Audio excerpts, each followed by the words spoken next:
어제 치러진 본선거에서 30대 정치 신예 조란 맘다니가 뉴욕시장에 당선됐습니다. 당초 초접전이 예상됐던 뉴저지 주지사 선거 역시 민주당 마이키 셰릴 후보가 큰 표 차이로 승리했습니다. 이번 선거에 출사표를 던진 한인 정치인들도 선전했습니다. 뉴욕시 의원 3선에 도전한 린다 리, 줄리원 의원은 무난히 승리했으며 뉴저지 주 하원 앨런 의원도 1위로 당선됐습니다. 켄터키주의 공항에서 화물기가 이륙 도중 추락해 폭발하는 사고가 발생했습니다. 워싱턴 DC 인근 로널드 레이건 공항은 폭파 위협으로 한때 폐쇄되면서 큰 혼란이 발생했습니다. 정부가 메디케이드 가입자들에 대한 이민신분 조사를 각 주 정부의 지시에 논란이 일고 있습니다. 정부는 10억 달러 이상의 세금이 불체자들을 위해 사용되고 있다며 바로잡겠다는 입장입니다. USCIS가 무료 통역 서비스를 중단하면서 인터뷰에 필요한 통역을 구하지 못한 한인들이 어려움을 겪고 있습니다. 가족이나 지인을 대동했다가 잘못된 통역으로 피해를 입은 사례도 잇따르고 있습니다. 이상은 오늘의 주요 뉴스입니다. 시청자 여러분 안녕하십니까? KBN 뉴스입니다. 30대 정치 신예 조란 맘다니가 뉴욕시장에 당선됐습니다. 트럼프 대통령은 물론 기득권 세력의 강한 반발이 있었지만 돌풍을 잠재우지 못했습니다. 당초 초접전이 예상됐던 뉴저지 주지사 선거 역시 민주당 마이키 셰릴 후보가 예상보다 큰 표 차이로 승리했습니다.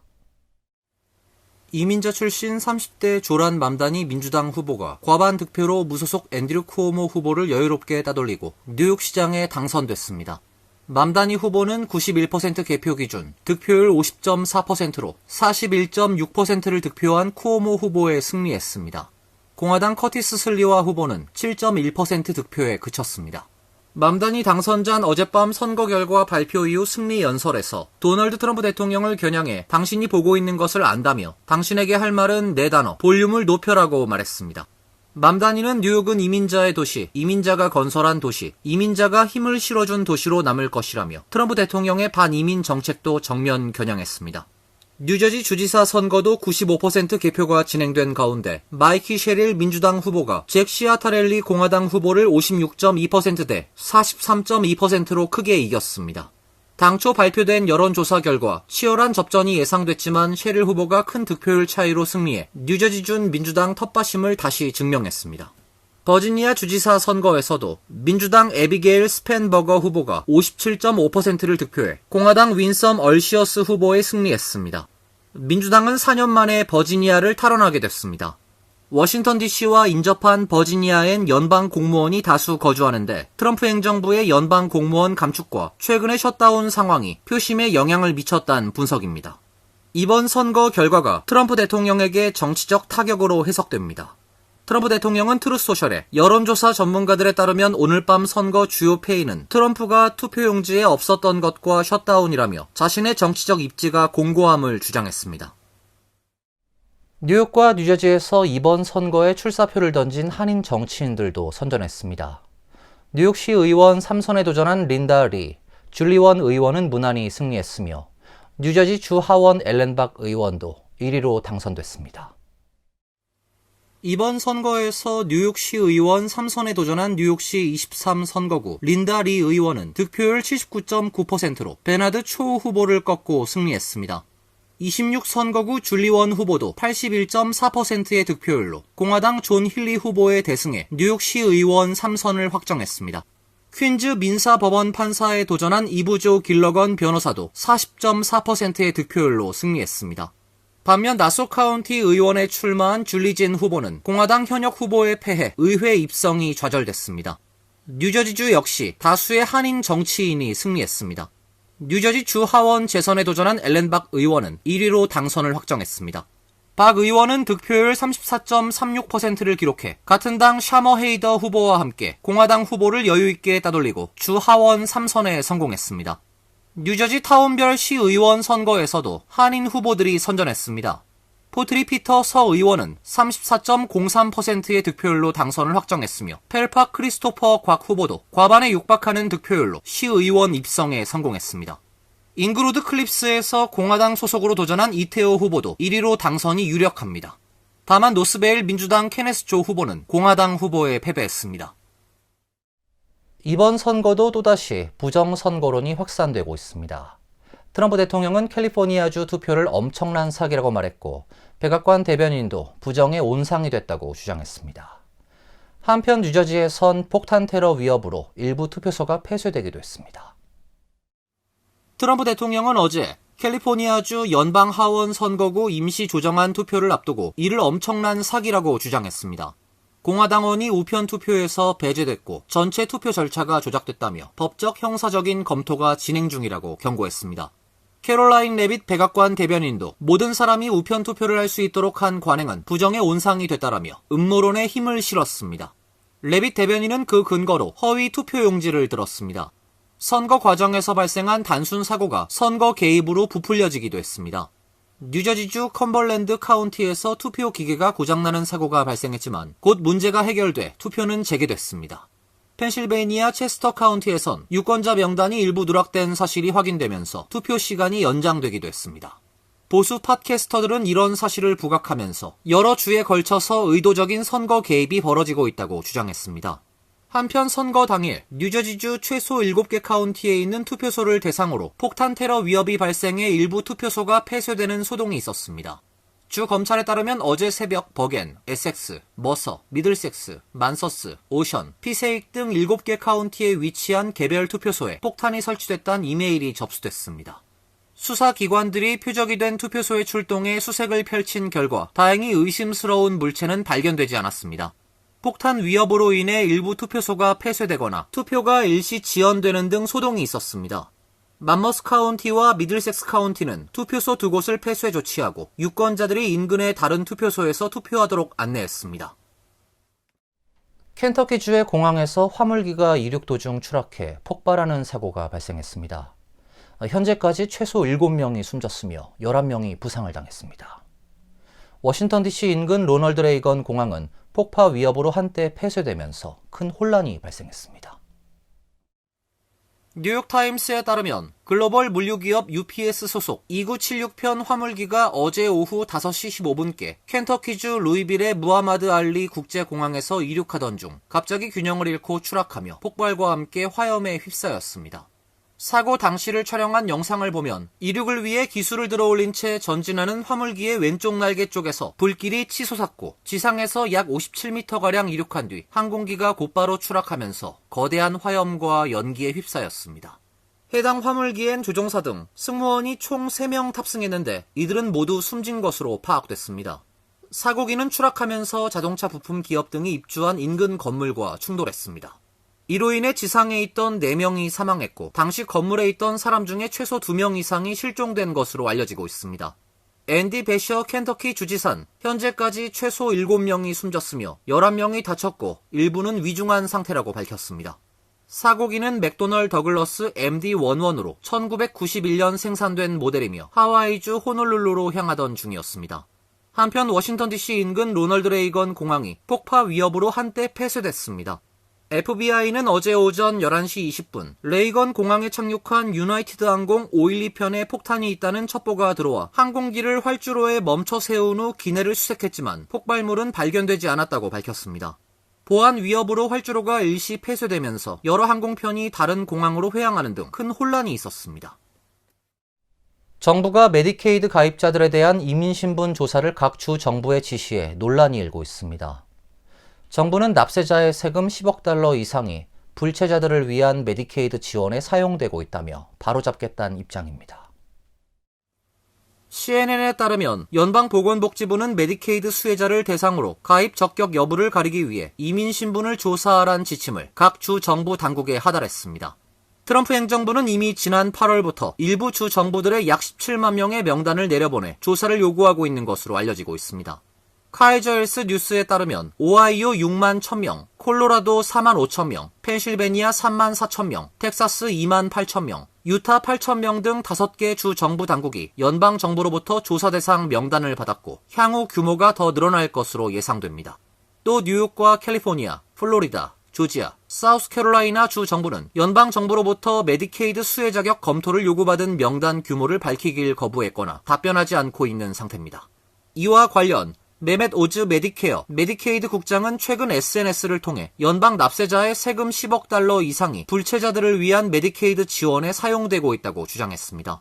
저소득층을 위한 정부 건강보험인 메디케이드는 연방법상 시민권자, 영주권자 등 합법적 신분의 이민자만 수혜 대상인데 가입 자격이 없는 불체자들이 상당수 메디케이드 혜택을 누리고 있다는 것이 정부의 지적입니다. 오즈 국장은 캘리포니아와 일리노이, 오리건, 워싱턴, 콜로라도 주 정부 등이 메디케이드 가입 자격이 없는 주민들에게 혜택을 제공하기 위해 예산을 잘못 지출했다고 주장했습니다. USCIS가 지난 9월부터 무료 통역 서비스를 중단하면서 시민권 신청, 영주권 신청 등 인터뷰에 필요한 통역을 구하지 못한 한인들이 큰 어려움을 겪고 있습니다. 영어가 능숙한 가족이나 지인을 대동했다가 잘못된 통역으로 인해 피해를 입는 사례도 잇따르고 있습니다. 시민참여 법률 태스크포스는 어제 기자회견을 열고 USCIS가 지난 9월 28일부터 무료 통역 서비스를 일방적으로 종료하면서 통역이 필요한 한인들이 급증하고 있다고 밝혔습니다. 시민참여센터는 시민권 신청, 영주권 신청, 영주권 조건 해지, 망명 신청 등 모든 인터뷰에서 통역인 동반이 신청자의 책임이 되면서 통역을 구할 수 없어 예약이 변경 또는 취소되는 사례가 잇따르고 있다고 밝혔습니다. 어렵게 구한 통역이 부정확한 통역으로 인터뷰가 지연되거나 거부되는 사례도 있었습니다. 최영수 변호사는 친구나 지인이 통역으로 나섰다가 잠깐 머뭇거리거나 부드럽게 번역이 이어지지 않으면 결국 인터뷰하다 중단하고 리스케줄을 하라고 요구하는 경우가 있다며 결국 이민 케이스 자체가 거절될 수 있다고 말했습니다. 하지만 전문 통역을 쓰기 위해선 최소 시간당 130달러가량이 드는데 이민국 대기 시간이 긴 탓에 결국 통역에만 $1,000에 가까운 돈을 써야 하는 문제가 생기고 있습니다. 시민참여센터는 한인들의 언어 접근권을 보장하고 통역 문제로 인한 피해를 최소화하기 위해 통역 무료 교육을 시작하게 됐다고 밝혔습니다. 이민국 통역 무료 교육은 시민참여센터 법률 태스크포스 소속 변호사들이 진행하며 뉴욕과 뉴저지에서 오프라인 및 온라인 교육을 병행하는 하이브리드 방식으로 운영될 예정입니다. 첫 번째 교육은 오는 13일 오후 7시 뉴욕 사무실에서 실시합니다. 교육 참여 대상은 이미 인터뷰 일정이 잡혔거나 향후 예정인 신청자와 동행할 통역과 이민국 인터뷰 통역으로 봉사하거나 파트타임으로 활동할 의향이 있는 한인 등입니다. 뉴저지 한인상록회가 건강진단 및 건강세미나 행사를 개최했습니다. 해켄색 대학병원의 한인 전문의가 시니어 누구나 큰 관심사인 혈압, 당뇨, 콜레스테롤에 관한 진단과 정보를 제공했습니다. 어제 오전 11시부터 상록회관에서 실시된 행사엔 약 50여 명의 한인들을 대상으로 혈압, 당뇨, 콜레스테롤 등을 즉석에서 진단하고 건강에 필요한 다양한 정보를 제공했습니다. 해켄색 병원의 지원으로 진행된 행사는 현직 간호사들이 직접 방문자들의 건강 측정을 담당했습니다. 검사를 기다리는 동안 다 함께 건강 체조로 활력을 불어넣었습니다. 오후엔 세미나가 개최됐습니다. 해켄색 대학병원 내과 전문의 앤박 박사가 혈압, 당뇨, 콜레스테롤을 낮추는 건강식단에 대한 강연을 했습니다. 앤박 박사는 탄수화물 섭취가 중년 건강을 위협한다며 가급적 당분이 들어간 식단을 피할 것을 강조했습니다. 이어서 가정의학과 전문의 심재현 박사가 환절기 독감 증세와 예방접종에 관련된 강의를 했습니다. 해마다 미국에서만 100만 명이 넘는 사람들이 독감으로 사망하고 있다며 반드시 예방접종을 할 것을 당부했습니다. 다른 보통 감기보다 심각하기 때문이에요. 증상들이 심각하고 급성 호흡기 질환을 일으킬 수 있고요. 또 춥고 건조하는 10월에서 딱 지금 이 시기죠. 이 바이러스가 건조하고 추운 곳을 좋아하기 때문에 저희가 이 시점에 이 약을 맞는 거예요. 이 백신을 받는 거고. 6회째를 맞는 뉴저지 한인상록회 건강세미나는 해켄색 대학병원의 한인 의사들이 직접 노인성 질환을 중심으로 강의를 진행하고 있습니다.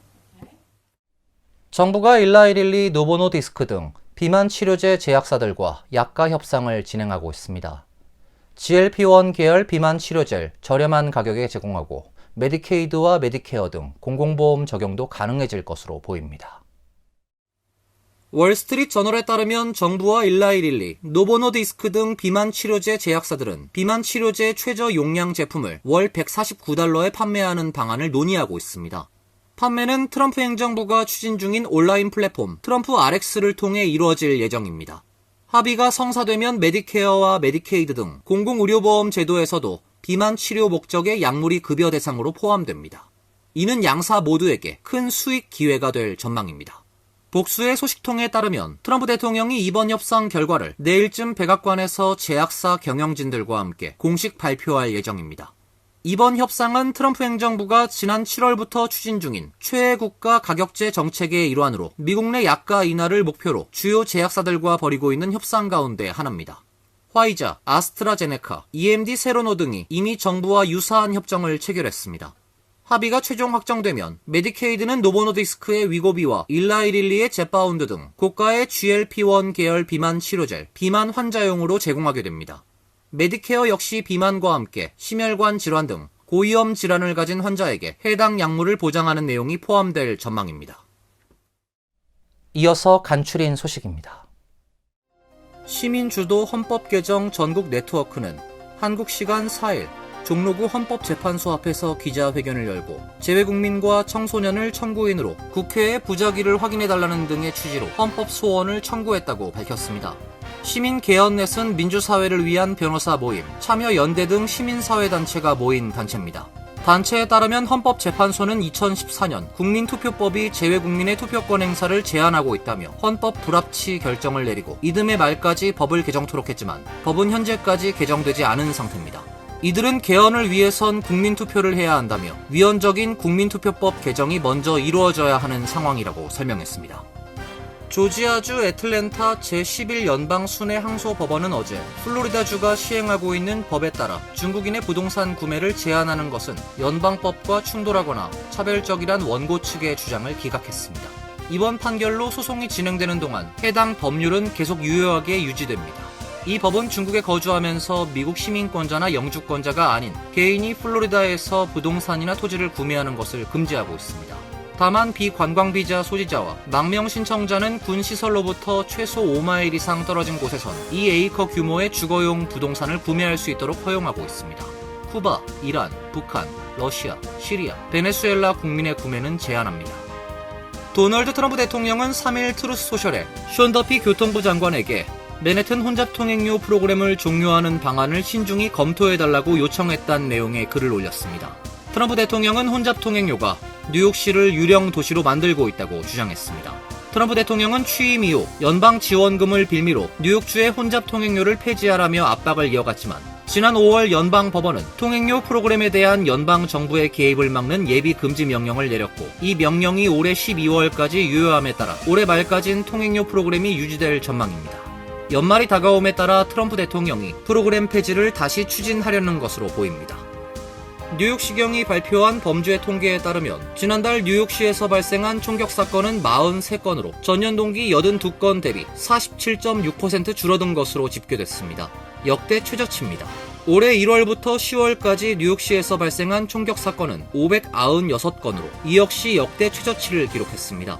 뉴욕시의 만성적인 문제로 꼽히는 대중교통 범죄는 전년 대비 14.4% 감소해 팬데믹 기간을 포함해 역대 가장 안전한 10월을 기록했습니다.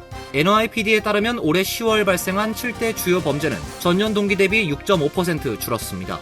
살인사건은 18건으로 49.6% 감소했으며 강도 11.6%, 중폭행 7.2%, 빈집털이 8.9%, 중절도 1.6%, 차량 절도는 14.3% 감소했습니다.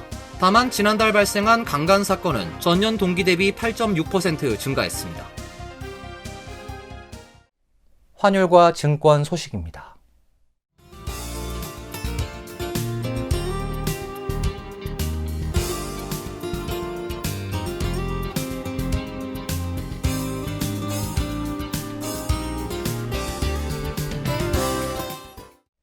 이어서 날씨입니다. 내일은 대체로 맑은 가운데 강한 바람이 예상됩니다. 낮 최고 기온 53도, 섭씨 12도, 밤 최저 기온은 41도, 섭씨 5도로 예상됩니다. 금요일은 구름이 많은 날씨가 예상됩니다. 토요일은 맑은 날씨가 예상되며 일요일은 비가 예보되어 있습니다. 이상으로 KBN 뉴스를 마칩니다. KBN과 함께 즐거운 시간 되시길 바랍니다. 동부 최대 한인방송 KBN이 제작하는 KBN 뉴스는 웹사이트 mykbn.com 그리고 유튜브와 페이스북에서 다시 보실 수 있습니다. 좋아요, 구독, 알림 설정은 뉴스 제작에 큰 도움이 됩니다.